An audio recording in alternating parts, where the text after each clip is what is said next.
Every late spring, I make sure to watch this film called The Endless Summer. It's a 1966 surf film classic, and it documents two very handsome surfers traveling all over the world in search of the perfect wave. Amongst other places, they went to Cape Town. To say the least, I was always very impressed by their sweeping shots of Table Mountain and the Cape of Good Hope.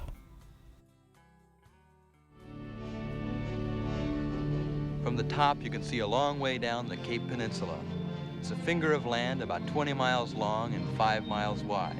It separates two great oceans.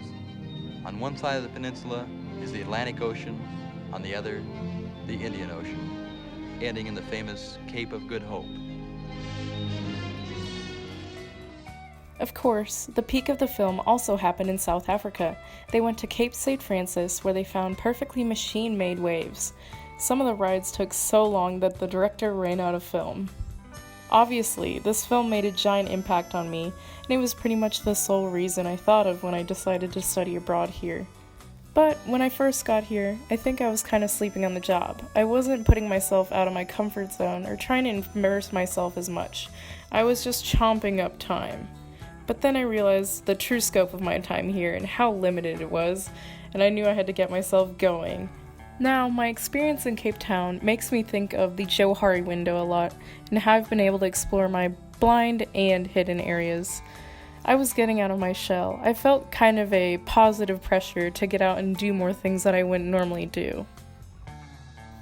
For example, I feel like my self-confidence was revealed to me in the fact that I was responsible enough to take care of myself in this foreign country where I had no idea what I was doing. So that could be called maybe like a hidden area of myself.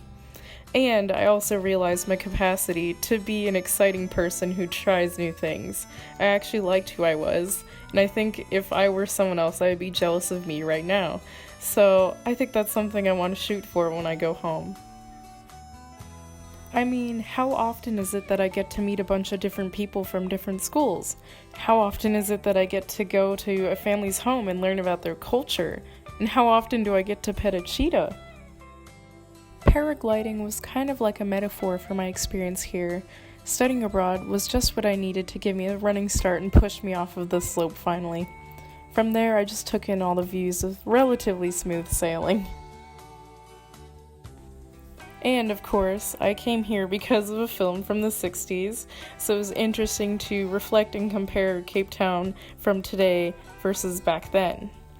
Now, some of the things in the film drastically changed for the better, like the cable car up Table Mountain, and some of the things may have changed drastically for the worst, namely their surfing versus my attempts, but that would be my fault. In the end, despite the fact that my surfing skills are still decidedly very shoddy, I think I'll come back from Cape Town having experienced my own little endless summer.